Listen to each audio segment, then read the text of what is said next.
Se rendre compte que ces soldats de 18 ans doivent être envoyés au front pour prendre part au combat. Au lieu de faire appel à des soldats de 40 ans ou plus, qui font des affaires, ont une femme, 3 enfants, et dont la mort impliquerait de payer une pension à sa femme et à ses enfants. À la place, on envoie des jeunes de 18 ans. Peu importe si ce que je dis a l'air cynique, ils devront être envoyés. Ça ne fait pas l'ombre d'un doute. Il y a tous ces débats autour de ceux qui ont servi et qui se sont battus dans des endroits chauds. Est-ce que les citoyens comprennent bien dans quel état physique est un Russe de 40 ans ou un Russe de 50 ans? Est-ce qu'il peut courir, sauter, dormir dehors? Comment va sa prostate? Comment vont ses reins après une consommation constante d'alcool? Il est quoi pour vous? Un genre de monstre? Non. Les enfants devront servir dans l'armée. Ils serviront 2 ans et prendront part au combat. C'est la seule manière de faire. Et c'est une méthode que l'on peut anticiper. C'est ce que je crois. Non. Voilà. Ça, c'est quand même assez fascinant. Vous qui avez des racines russes, c'est hallucinant, quoi. Oui. Envoyez les marmots, envoyez les jeunes. On va pas envoyer les 40 ans. Ils ont le foie bousillé par la vodka. Envoyez les jeunes. Ce qui est frappant, c'est que, encore une fois, en Russie, c'est la caste des vieux qui se protège, qui protège ses fesses en voulant envoyer les jeunes au front. Mais alors, au-delà de ça, ça fait des années que Poutine est inquiet pour ces jeunes. On l'a vu avec Navalny, hein, les premiers soutiens de Navalny, c'était les jeunes. Et donc il se dit, finalement, c'est là mon point faible. Il faudrait que, par quelque moyen que ce soit, qu'on les entraîne à être plus militarisés, à être plus patriotiques, etc. Depuis 2 mois, chaque semaine, le lundi de chaque semaine, commence dans les écoles par un cours de patriotisme d'1 heure obligatoire. Et ça, c'est dès l'école primaire. Depuis combien de temps vous dites, pardon? Depuis 2 mois, il y a un cours de patriotisme obligatoire. Chaque lundi matin, on vous explique des choses sur... Qui sont les ennemis, voilà, avec qui il sur faut la grandeur combattre, de la Russie, oui. etc., etc. Et entre autres. Et puis, ce qui a été frappant aussi, c'est dès le début de la guerre, dès les premiers morts qui sont rentrés donc, en Russie, on a commencé à mettre des plaques sur les écoles. Ici, a étudié le lieutenant Ivanov. Il est mort à 23 ans. Alors, certes, il a quitté l'école avant son baccalauréat. Bon, c'est un militaire. Hein. Mais voilà, soyez fiers, les enfants, de ces... parce que vous étudiez dans la même école. Et encore plus grave... Glorification des héros. Ouais. Oui, voilà. Et encore plus grave, dans certaines écoles, on mettait des tables. Ça s'appelle la table du héros. Donc, vous avez la table avec l'image du type mort au front, avec ses états de service. Et le meilleur élève de la classe a le droit de s'asseoir à cette table comme un suprême honneur. Donc vous voyez, il y a quand même une idée, hein. C'est pas juste un type là qui dit des choses sur les jeunes qu'il faut envoyer au front. Oui. Il y a toute une idéologie qui s'est petit à petit mise en place, qui est qu'en gros, les jeunes sont plutôt les ennemis potentiels de cette caste de vieux, et 2, eh bien, il faut les formater très très vite et très rapidement pour qu'ils servent ensuite au front. C'est d'ailleurs ce qu'a voulu faire Soloviev. Il s'est adressé à une assemblée d'enfants et écoutez le message qu'il leur a Le propagandiste numéro 1 de la télévision russe, Russia One, qui est sorti d'ailleurs de sa chaîne de télé, qui va faire des petites conférences comme ça pour s'adresser aux enfants. Qu'est-ce qu'il leur raconte? Oh, pas des histoires de Pimprenel et Nicolas. Vous vous souvenez de Pimprenel et Nicolas? Oui. Vous vous souvenez? Voilà. Donc lui, voilà, c'est pas ça. Solovyov, c'est pas Pimprenel et Nicolas, c'est dépêchez-vous de grandir pour aller dans le Donbass. C'est pas tout à fait le même refrain. La mobilisation a suivi son cours. Et d'un coup, c'est devenu clair. Qui sont ceux qui partent au front et n'essaient pas de s'enfuir? Des gars robustes, de 40 ans ou plus? Mais où sont les jeunes? Vous regardez les autres et vous vous dites que ce sont des petits elfes qui pissent sur des arcs-en-ciel et que tout le monde est mignon et gentil. Tenez, voilà un caramel et une sucette. Mais le monde est cruel, le monde est effrayant. Regardez, vous êtes en uniforme. C'est maintenant que vous devriez vous préparer. Avant même que vous le réalisiez, il faudra passer aux actes pour répondre à ce qui semble être un jeu, un amusement, et faire la queue avec les héros. quand votre âge le permettra, soyez prêts pour la haine à laquelle vous allez être confrontés, y compris celle de vos pères, qui ne comprennent pas pourquoi la Russie doit encore exister.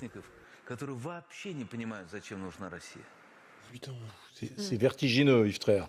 Vertigineux. Ça en dit très très long sur l'état de la société russe quand même. Vous voyez, le discours de Vladimir Poutine, qui était le discours quand il y a eu les annexions, il nous a fait un discours en disant que l'Occident était complètement dépravé, était dans un état de délabrement moral, et que, à l'inverse, cette société slave, c'était eh bien, ce qu'il fallait retenir comme exemple.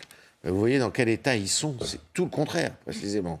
Et ce qui est terrible, et c'est un peu ce qui transpire de votre livre sur les zombies, c'est cette espèce d'avachissement. En fait, c'est une société qui est complètement avachie, qui est complètement lavée du cerveau par des ostrogoths comme ça, qui sont à la télévision à longueur de journée à dire des âneries, des conneries, et une société qui est en plus malade, effectivement, d'alcoolisme. C'est une société en pleine dépression. En pleine dépression. C'est terrible. Mais c'est la durée de la guerre qui fait peur, parce que plus la guerre va durer, et c'est le syndrome de 14-18, plus effectivement les cerveaux et les gens vont voir les dégâts de cette guerre parmi leurs proches, les morts, et c'est comme ça que 14-18 a duré aussi longtemps, c'est que personne ne voulait faire la paix, parce que à un moment donné, vous dites, il y a eu trop de morts, on ne peut pas s'arrêter là, parce qu'il y a eu trop de morts, donc il faut qu'on aille jusqu'au bout. Et là, quand on voit cette propagande, moi, ça me fait penser au djihad. Et il y a, moi je trouve, depuis plusieurs semaines, on va en parler, il y a Satan, il y a un discours de mystique archaïque totalement dingue. Et on y reviendra à ça. Et puis, aller envoyer les enfants, parce que là, ils ont 16, 17, 18 ans, mais pourquoi pas 15, 14 ? C'est le djihad, c'est en gros le martyr, on est proche de « allez-y au paradis ». On voit ça en Iran, là, comme par hasard, est-ce que la Russie n'est pas en train d'imiter l'Iran ? Et le Hezbollah avec ces gamins qu'on voyait à 13-14 ans, avec les Kalachnikov, le ruban vert, vous vous souvenez, et qui allaient au front, parce qu'ils savaient qu'ils allaient aller au paradis. Là, on est proche de ça, je suis désolé. Oui, avec les arguments, vous avez raison. Avec les arguments, on va combattre Satan, etc. Satan, il faut s'habituer à avoir la haine en face, vous devriez être déjà là-bas, et puis là, à la limite, il est un peu rationnel, mais on en a d'autres où ils disent, en gros, notamment les orthodoxes, vous allez aller au paradis, maintenant, il faut combattre le mal. Donc, il y a vraiment ils sont en train de vriller, je suis désolé. Il y a une vraie ils sont en train de vriller depuis quelques semaines. Religieuse qui s'installe, et on vous écouter d'ailleurs, para-religieuse, une guerre sainte contre les satanistes. Alexandre Douguine, dont on a beaucoup parlé parce que sa fille est morte dans un guet-apens, attentat, un attentat, assassiné en tout cas, idéologue réputé proche de Poutine, c'est exactement les termes qu'il utilise, et il n'est pas le seul, vous allez le voir, on écoute. C'est une guerre sainte. Ce n'est pas une coïncidence si elle a été déclarée djihad. C'est une bataille sainte contre l'Occident satanique. Alors si Kadyrov peut trouver le courage de le dire ouvertement, je pense que nous ne devrions pas hésiter à le faire non plus. Car oui, c'est une bataille orthodoxe, une bataille finale apocalyptique, eschatologique de la Russie chrétienne orthodoxe, la Sainte Russie, contre l'Antéchrist. C'est clairement le but de cette opération militaire spéciale. Alors donc, c'est exactement la thèse. Je rappelle le contexte. Douguine, qui prétend être très proche de Poutine, qu'il est peut-être maintenant. C'était faux. Homme d'extrême droite, mystique, ultra chrétien, ultra orthodoxe, etc. Le père de cette jeune femme qui a donc été assassinée probablement par quoi ? Par des Ukrainiens, on ne sait pas. On n'a pas trop la réponse. On n'a pas trop la réponse.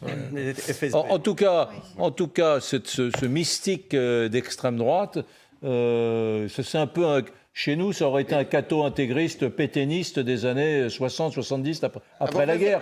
Il y en avait un peu des comme ça dans les années 60, un peu moins aujourd'hui. Avant même qu'il y ait le bouquin de Colosimo qui dit, lui, texto, que c'est une guerre entre l'orthodoxie slave et puis une espèce de catholicisme un peu sur le déclin, eh bien, moi j'avais dit qu'on était dans une guerre de civilisation presque. Vous vous souvenez, tout au début, il y avait des analogies quand même qui étaient étonnantes avec ce qu'on vivait contre l'islamisme. À relativiser, comparaison n'est pas raison. Mais je trouve que c'est quand même assez étonnant. Alors, faut se méfier parce que ce genre d'ostrogoth là qui s'exprime, c'est pas quand même toute la société russe, c'est pas tous les responsables russes. C'est pas tous les responsables, mais... Et on a beaucoup enquêté sur lui, pardon, au Figaro. Je peux vous dire qu'il est très très loin de Poutine. Hein. C'est pas du mais tout, alors, Poutine l'homme qui lui-même, inspire Poutine, Yves, hein. le 30 septembre dernier, utilise le mot oui, satanisme bien sûr. aussi. Oui. On l'écoute, c'est une lui. rhétorique Son déjà grand récurrente. meeting. Oui, c'est Poutine qui a commencé, c'est vrai, c'est vrai. C'est lui qui a donné la direction. Это вызов всем.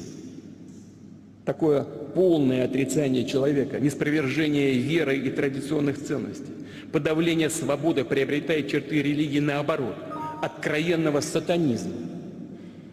В Нагорной проповеди Иисус Христос, обличая лжепророков, говорит: «По плодам их узнаете их». И эти ядовитые плоды уже очевидны людям. Не только в нашей стране, во всех странах, в том числе для многих людей и в самом Западе. Pardon pour ce classique. Oui, pardon pour ce classique indémodable, mais ça a toujours marché. Il y a bien des dictateurs qui sont en perte de vitesse, qui se refont la cerise avec une bonne vieille guerre. On resserre, on dit là il y a des traîtres. Là, il y a des bons citoyens vertueux. Là, il y a une jeunesse qui n'est pas enthousiaste pour aller à la guerre. Je vais la mater. Et les vieux disent: ah bah oui, les jeunes, faut qu'ils soient plus patriotes. Parce que moi, à mon époque, puis à l'époque de la Grande Guerre patriotique, en 42, 43, à l'époque de Stalingrad, les jeunes, au moins, ils y allaient. Là, maintenant, hein. Et donc, finalement, une bonne vieille guerre, là, vous savez, c'est le bon vieil adage. Ça fait du bien. Et moi, je continue à dire que dans cette affaire, Poutine n'est pas totalement perdant.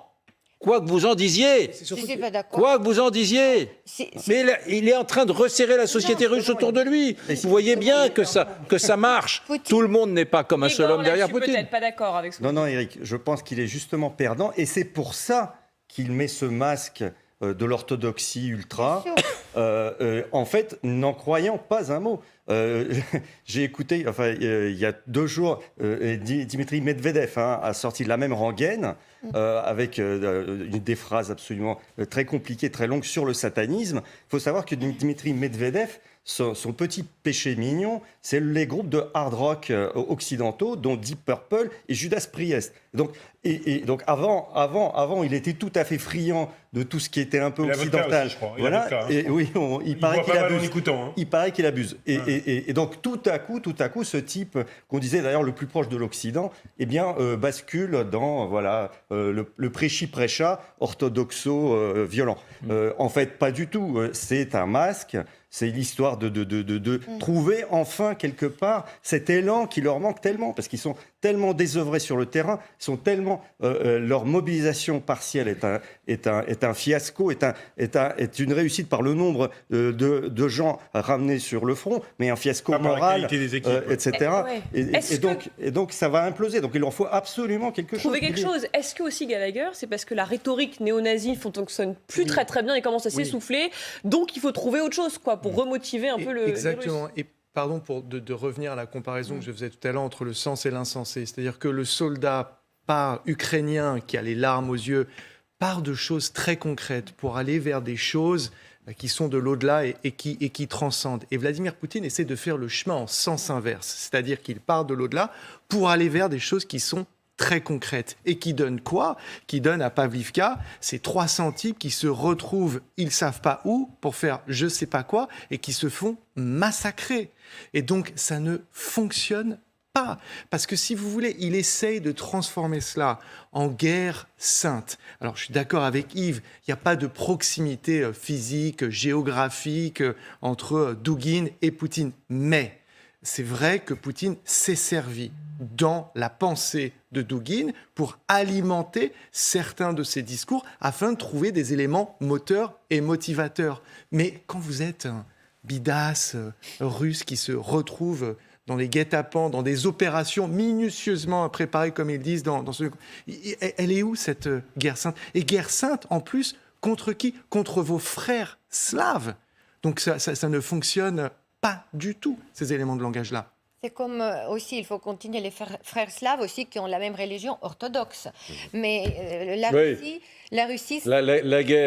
La guerre contre Satan, Oui. contre des frères slaves, on va dire des cousins slaves, qui sont orthodoxes comme vous. Oui, Parce que comme d'habitude, parce que en fait, ce qu'ils leur reprochent, c'est d'avoir voulu leur indépendance, et y compris au niveau religieux, en refusant la mainmise du patriarcat. Mais il faut, le peuple russe, il est très loin de tout ça. Ouais. Vous pensez que ce discours de sataniste parle aux soldats russes, mais pas du tout. Ils n'écoutent même pas ça du tout. C'est juste, encore une fois, comme tu as dit, Gallagher, c'est une autre phase de propagande, parce qu'il faut sortir les nouvelles théories, il faut toujours parler, il faut embourber, il faut continuer. C'est ce qu'ils font. Et bien évidemment, en Russie, l'Église, c'est quelque chose d'assez tribal. C'est pas du tout comme la religion où il faut aller, il y a la vraie foi, il n'y a pas de foi en Russie. Ils ne croient pas du tout. Ils vont juste mettre leur cierge pour prier, pour que les vœux s'exaucent, mais il n'y a pas du tout la foi, la vraie foi orthodoxe en Russie, ça n'existe pas. Parce que déjà, par la bonne tradition de KGB, les prêtres orthodoxes, ils sont tous issus de KGB. Ils étaient obligés de passer par la KGB, répertoriés pour après écrire sur tous les paroissiens qui les reçoivent et de rapporter en fait ce qui se passe. Donc, il n'y a pas ça. Et ce discours, il est faux parce que n'oublions pas que la seule chose qu'ils défendent, notamment le gouvernement russe et Poutine, c'est leurs capitaux, ce qu'ils ont volé à la population. Ils vont abrutir leur population au maximum pour garder le plus de pouvoir et ne pas perdre ce qu'ils ont déjà. Et pour continuer à parler de la dimension religieuse dans cette guerre, il y a des membres du clergé russe présents sur le terrain en Ukraine, et il y en a un nouveau, puisque c'est pas le premier, visiblement ce serait le troisième dans l'église russe à mourir sur le terrain en Ukraine. On va voir sa petite fiche, il s'appelle Mikhail Vassiliev, prêtre militaire de 51 ans, qui aurait été, selon le patriarcat de Moscou, mort dans la région de Kherson à la suite d'un bombardement par les forces ukrainiennes. Certains disent qu'il aurait été tué par des éclats d'obus lancés par un HIMARS. Il a été connu, ce Mikhail Vassiliev, pour ses propos tenus en octobre. Ah oui. Il s'adressait aux mamans qui avaient peur de perdre un enfant sur le terrain. Et écoutez ce qu'il dit. Lui, il dit en gros, vous inquiétez pas, dans ce cas-là, faites-en plusieurs. Comme ça, si vous en perdez un, ça ne sera pas trop triste. On écoute ce Mikhail Vassiliev. Я понимаю прекрасно, что каждой даме от природы Господь в большинстве случаев попустил родить множество деток. Если дама, исполняя эту заповедь Божию, плодитесь и размножайтесь, отказалась от, соответственно, искусственных средств прерывания беременности в самом широком спектре, то, очевидно, ребеночек у нее будет не один, а больше, в большинстве случаев. А значит, ей не так больно и страшно будет, соответственно, с ним расставаться, пусть даже на время. Не так страшен черт, как его малюют. Бог не выдаст, свинья. Ah oui, donc en gros, il dit si les femmes russes faisaient moins d'IVG, si elles donnaient naissance à plein d'enfants, il y en aurait peut-être qui mourraient à la guerre, mais c'est moins terrible que de faire des IVG. Exactement, ça vient, vous savez, des récits. Encore, on a vu cette histoire quand les grands voyageurs français, notamment, qui venaient dans les campagnes en Russie, encore à l'époque de Catherine Grande. Il y avait un que j'ai lu à l'époque, je me souviens pas son nom, mais il décrivait avec l'horreur la situation où il y avait les paysans qui partaient avec leurs louches dans l'hiver total, froid, d'un village à l'autre. Il y avait les loups qui poursuivaient. Ils leur jetaient les enfants aux loups. Comme ça, il y avait plusieurs enfants, une dizaine, et ils jetaient un enfant, comme ça les loups s'arrêtaient, ils mangeaient cet enfant et ça continuait. Ils disaient, mais quelle horreur, ces Russes, ils jettent les enfants aux loups par eux-mêmes. Et finalement, il y avait cette famille qui est arrivée de 12 enfants, il restait peut-être 2. Mais pourquoi? Parce que les bonnes femmes vont encore donner la naissance à d'autres enfants. Alors, et c'est la tradition. Didier François, puisque nous parlons de ces moines soldats, de mystiques religieuses alliées à la guerre, je voudrais, vous qui êtes un spécialiste des questions de défense, de guerre, je voudrais vous montrer ce moine. C'est une sorte de moine de combat, je sais pas, un moine de combat, oui, moine de combat, voilà. Aumônier aéroporté. Un aumônier aéroporté, donc c'est un monsieur russe. Et donc, quand on apprend le maniement des armes, il y a les militaires qui disent, voilà, tu charges ton arme comme ça, mais lui, il s'en fout, lui, des militaires, lui, c'est un moine de combat. Lui, il donne une technique de recharge de ces armes, qui est une technique religieuse. C'est pas mal, hein? Attention, mesdames, messieurs, vous allez voir quelque chose d'assez saisissant. Voici un moine de combat russe qui explique à des soldats, des jeunes recrues, comment charger son arme. То, что мы видим сейчас, это война прежде всего духовная, потому что Антихрист идет на Русь Святую, на православие. И хотелось бы вас научить, чтобы вы правильно заряжали патроны, для того, чтобы патроны летели в цель, именно туда, на уничтожение врага, а не куда-то в молоко или, так сказать, в воздух. Поэтому святые отцы учат нас так: когда берете патрон, заряжайте и произносите следующие слова: «Пресвятая Богородица, спаси нас». «Святой Отче Николай, молите Бога о нас». «Пресвятая Богородица, спаси нас». «Святой Отче Николай, моли Бога о нас». «Пресвятая Богородица, спаси нас». «Святой Отче Николай, моли Бога о нас». «Царь Николай II, моли Бога о нас». Des vampires. Et à la fin, d'ailleurs, vous avez vu la dernière phrase? Tsar Nicolas II, le dernier tsar de Russie, exécuté au passage par les communistes, à Yekaterinbourg en 1921. C'est ça, 21, 21. Bon, donc à la fin, il prie quand même le tsar Nicolas II. Oui, non, mais ne mettez même pas ça dans une série sur Netflix. Personne ne croira que c'est vrai, que c'est possible. Je sais pas, moi j'ai raté le stage, mais, mais en revanche, grailler les 30 cartouches à chaque fois sur le chargeur en faisant ça, ça va prendre un peu de temps. Hein, donc, honnêtement. Non, mais là, on dirait vraiment qu'ils partent chasser le vampire. Il ne leur manque plus que les balles en argent massif. Mais Igor, l'antéchrist.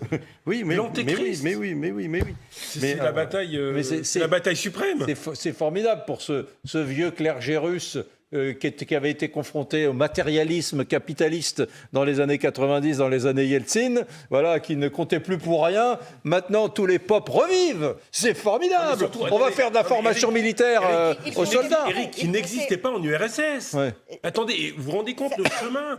Pendant 50, 60 ans, l'Église orthodoxe n'existe plus. Si, on peut pas. Existe toujours, mais un peu cachée. Et on ne doit pas afficher sa religion. Pas trop, mais ça existait toujours. En tout cas, les témoignages. Non, mais bien sûr, mais moi je connais les églises. Dans mon enfance, il y avait plein d'églises, quand même partout dans chaque village, il y avait une église. Ça existait, mais c'était pas officiel, c'était à peu près caché. Un peu planqué quand même, voilà. C'était un peu, bon, pas planqué, mais bon, c'était pas bien vu. Et Poutine remet à l'honneur l'Église orthodoxe. Enfin, ça fait déjà un moment que la Russie a remis à l'honneur. C'est Poutine, oui, c'est Poutine. Bon, peut-être que c'est Poutine, mais en tout cas, ce qu'on peut dire et ce qu'on peut souhaiter, c'est que dans ce pays très religieux, empreint d'orthodoxie, tous les croyants ne pensent pas comme ce sympathique prêtre qu'on vient de voir. J'espère qu'il y a orthodoxie et pacifisme cohabitent. Une phrase. Je sais pas ce que va en penser Alain, mais c'est pas que du fake, ces valeurs ultra traditionnelles chez Poutine et chez toutes ces élites politiques. C'est pas que du fake. Même s'ils aiment l'Occident, même s'ils aiment aller sur des gros bateaux et boire du champagne et autres, on peut être comme ça et être ultra conservateur. On peut être totalement hypocrite. Non, mais là, on dirait vraiment qu'ils partent chasser le vampire. Il ne leur manque plus que les balles en argent massif. Mais Igor, l'antéchrist.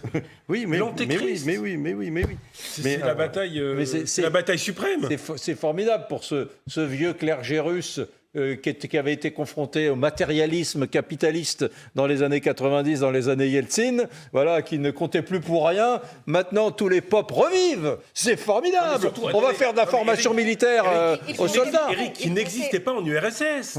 Attendez, vous vous rendez compte le chemin? Pendant 50, 60 ans, l'Église orthodoxe n'existe plus. Si, on peut pas. Existe toujours, mais un peu cachée. Et on ne doit pas afficher sa religion. Pas trop, mais ça existait toujours. En tout cas, les témoignages.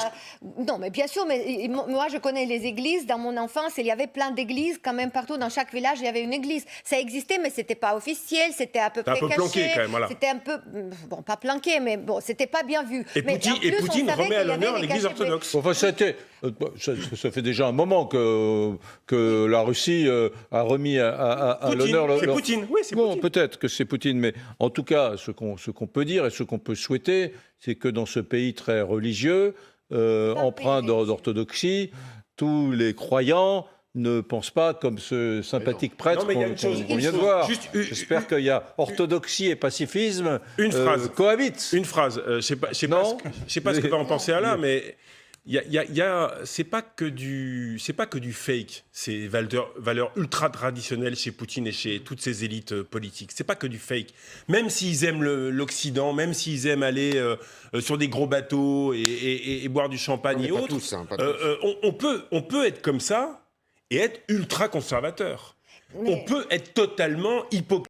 Un peu, je dirais, je ne sais pas, passer toute une étape, toute une période comment dire, pas de purification, mais de comprendre un peu ce que se passe, de prendre son intelligence en main. Parce qu'aujourd'hui, c'est les Russes qui combattent, c'est les Russes qui viennent après combattre les nazis. Et on a entendu sur ce plateau les témoignages des soldats russes qui disaient, mais j'ai pas vu les nazis ici. C'est-à-dire à tel point on leur a lavé le cerveau qu'ils allaient chercher les nazis en Ukraine. Mais ça peut aller très loin parce qu'aujourd'hui, les discours concernent de l'OTAN.